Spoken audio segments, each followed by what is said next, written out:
Bem-vindos a mais uma aula virtual de Bioquímica do Labiocal. Hoje, vamos iniciar uma série de aulas sobre enzimas. Você já ouviu falar delas, não é mesmo? São elas as responsáveis pelas centenas de reações que ocorrem nas células vivas, dos humanos, dos animais, das plantas e dos micro-organismos. No nosso caso, por exemplo, se levarmos em conta que nosso corpo tem trilhões de células, todas elas com muitas reações metabólicas ocorrendo simultaneamente, é difícil precisar o número de enzimas no nosso corpo. Enzimas são sofisticados dispositivos moleculares responsáveis pela aceleração das reações químicas que ocorrem em sistemas biológicos. Dessa forma, as enzimas são os catalisadores biológicos. E como todos os catalisadores, elas participam das reações sem sofrer modificação durante o processo. As enzimas são proteínas globulares, mas existem moléculas de RNA com atividade catalítica, as ribozimas.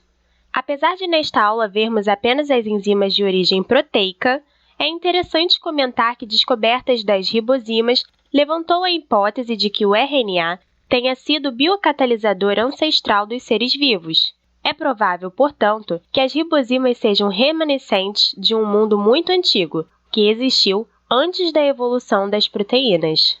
Sem a ação das enzimas, no pH e na temperatura fisiológica, as reações necessárias à manutenção da vida não aconteceriam em velocidades suficientemente altas para satisfazer as demandas metabólicas das células. Para se ter uma ideia do poder catalítico das enzimas, vejamos estes exemplos de algumas enzimas humanas. A ciclofilina é uma enzima citosólica de 18 kilodaltons, que catalisa a isomerização cis-trans de ligações peptídicas de resíduos de prolina, facilitando o enovelamento de proteínas.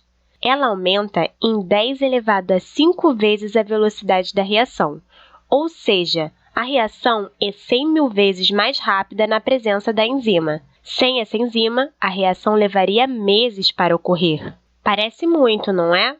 Mas vejam outros exemplos. O aumento da velocidade de reação pode ser de 10 milhões de vezes ou de 100 bilhões de vezes.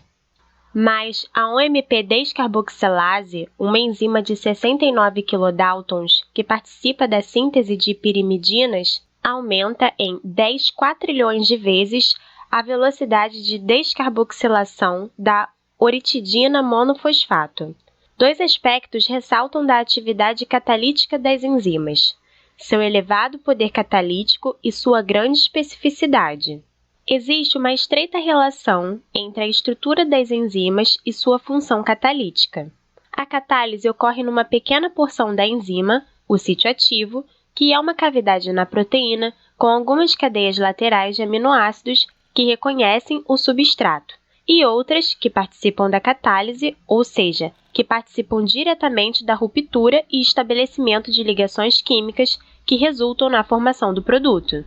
Dessa forma, a estrutura da enzima deve favorecer o conjunto de interações que permitem a ligação do substrato, formando transitoriamente um complexo enzima-substrato, facilitando a transformação do substrato em produto. Os resíduos de aminoácidos do sítio ativo da enzima muitas vezes são distantes entre si, na sequência primária da enzima. Quando a proteína adota um arranjo conformacional adequado à sua função, resíduos distantes se aproximam, como resultado de interações não covalentes que mantêm a estrutura terciária dessas proteínas, propiciando o ambiente favorável à ligação do substrato e, claro, à catálise.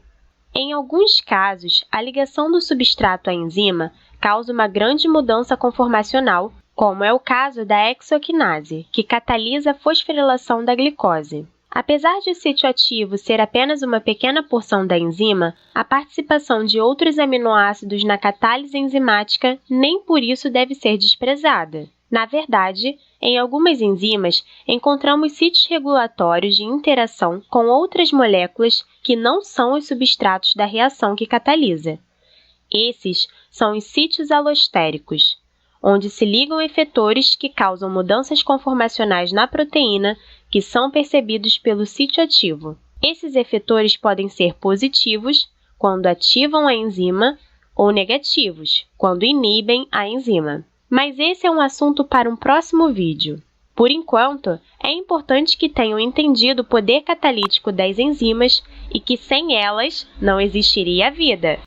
Também é importante que entendam a necessidade de mantermos a integridade da molécula, ou seja, a manutenção da estrutura da proteína é necessária para a manutenção da atividade catalítica. Até a próxima, pessoal!